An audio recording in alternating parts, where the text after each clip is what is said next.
Blind tennis started by a totally blind Japanese player who had lost his sight at an early age, and he always wanted to play tennis. So he originally started it all. I was 12 years old when I lost my vision. I was a bit depressed, to be honest with you, from having full vision to having 20% in a day or two. I was doing mobility training one day and they said, would you like to come and try blind tennis? And I tried it and I've loved it ever since. The Greek god of tennis, Chris Cypriot, in his early 20s, he came across, heard about the blind tennis program, and what a change in his life it has given him.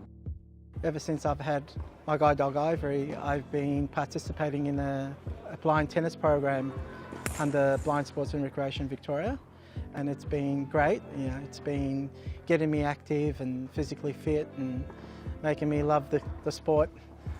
Coming every Fridays and having a go for 2.5 hours. It's been great.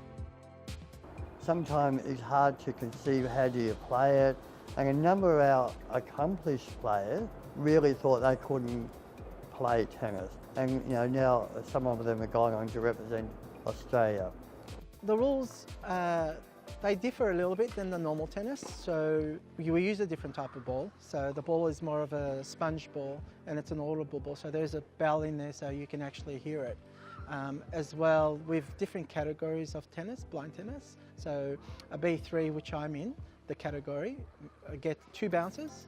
As a community, I think if we can become involved in sport and recreational activity, it's a healthier environment. It's a good way of learning how to cope with winning and losing.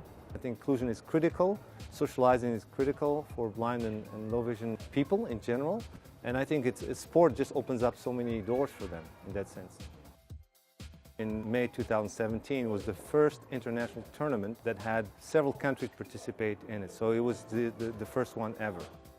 The opportunity to go and play international competition on the international level for your country, it was an experience just to get out there and also meet different people from different countries and play the game that we've been playing for the last 5 years.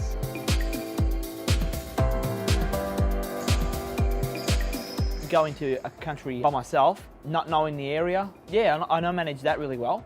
I was feeling like a pro on the tour. It was a bit daunting because, you know, it was a new place, but it was at the same time it was really fun. It was, yeah, had a ripper time.